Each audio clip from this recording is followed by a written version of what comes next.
figured it'd be easiest just to do a video here.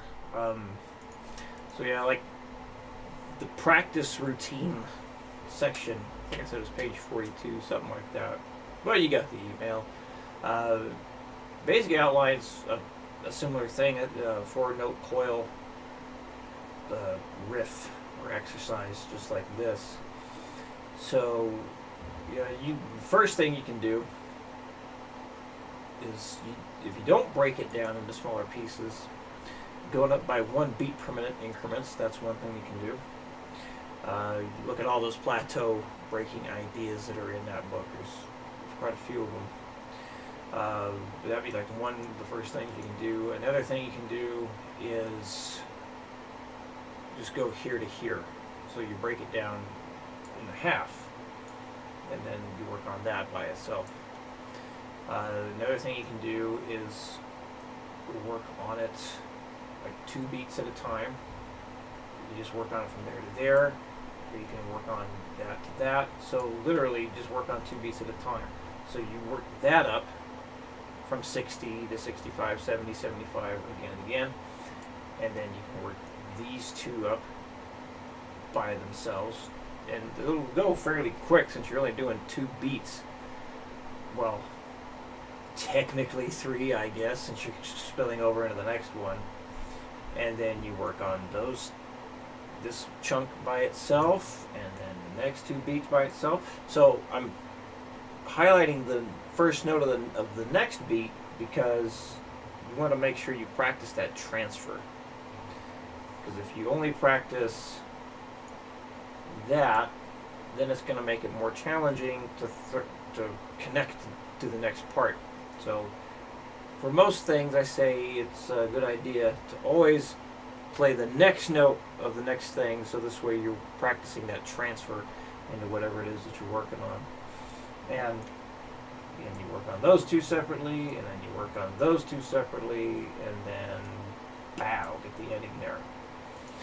So another thing you can do is, well, let's see, I could just tab that out real quick.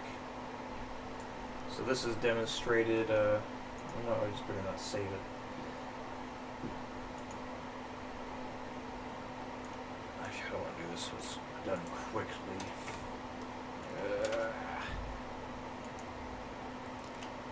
Okay, so this is demonstrated in that practice routine example in that ebook. But basically, it's kind of like you're taking this and making your own supplemental exercise for the full exercise. And this is something that has to happen on difficult things. I do it often. It's kind of like one way that we create other exercises and troubleshoot, problem solve things. So what I'm going to do here, so I'm going to take this note and I'm going to make it a quarter. Then I'm going to go insert here and then duplicate that note.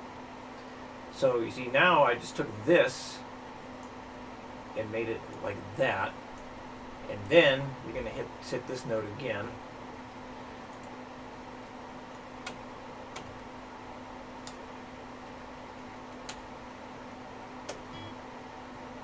This is looking ugly. Let me change the time signature here.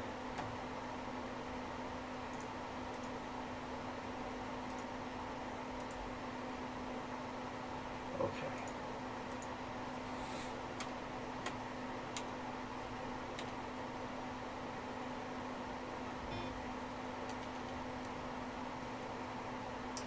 Alright, and then that would be the next note.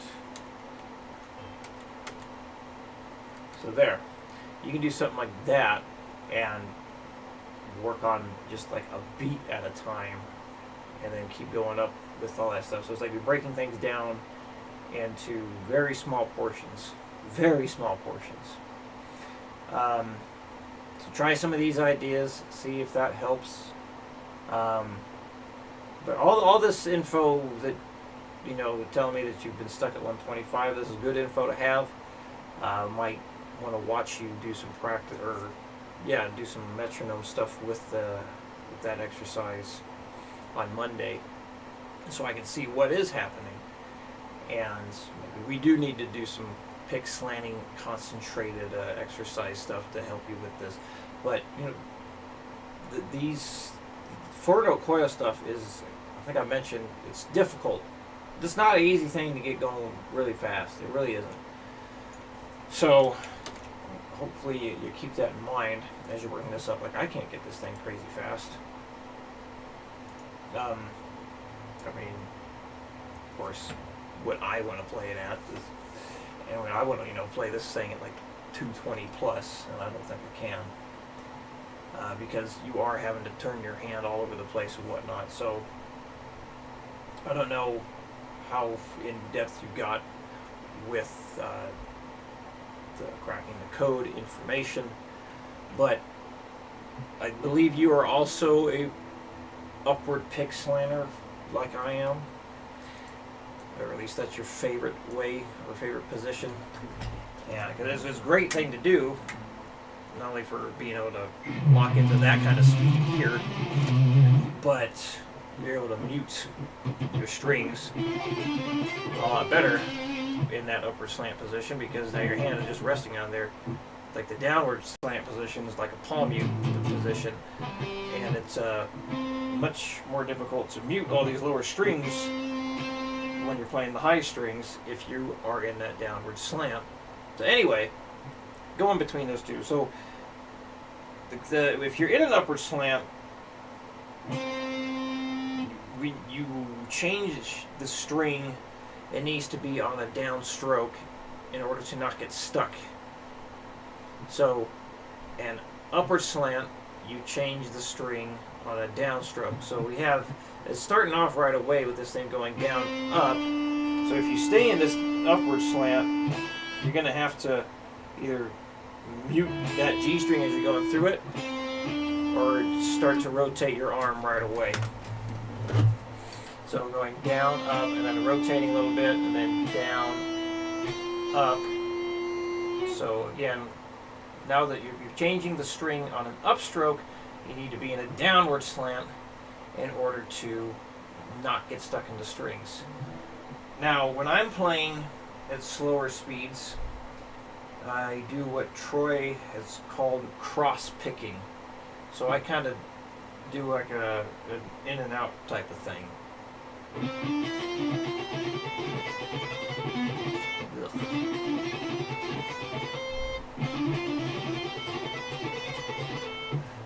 Forget what the heck I wrote.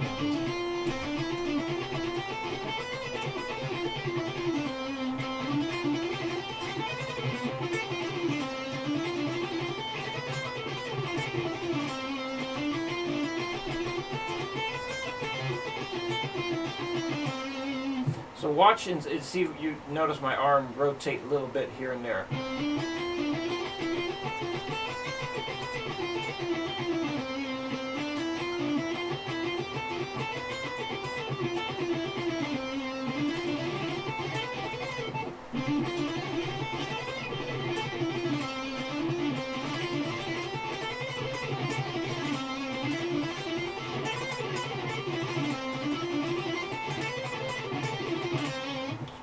Too fast there.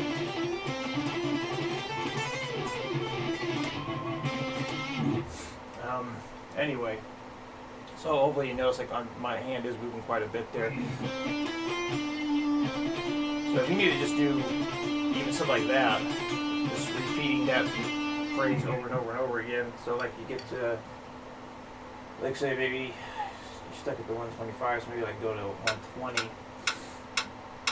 and just repeat like those first group of notes over and over again. So, and then the next group of notes,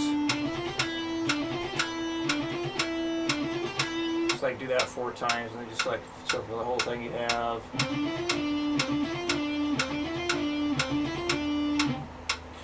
I just mind blanked right there, Lord.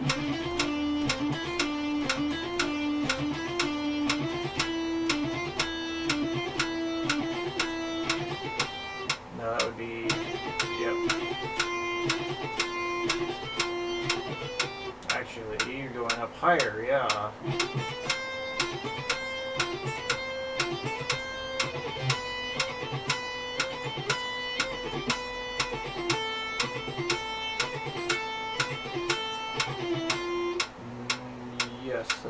No, it's not.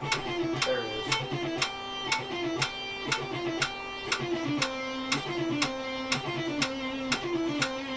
So you can do something like that, and then you go back into the whole thing.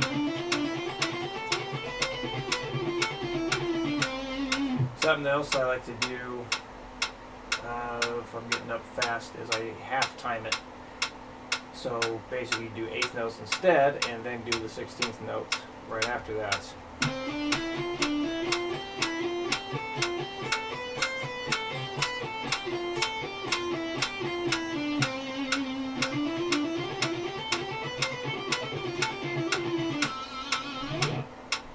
And you might even want to just do 8th notes for the whole thing. Just start at 60, do nothing but 8th notes to work this whole thing up to 240 beats a minute, and then go back to 16th notes. What you may have read in the ebook about my graduation speed approach. Basically, like once you can play 8th notes at 240 beats a minute, then you should be okay working on 16th notes. But since you can get this up to 125, you know, that tells me that you should be okay working 16th notes. But it wouldn't hurt to try. Just do an 8th note instead and see how that goes.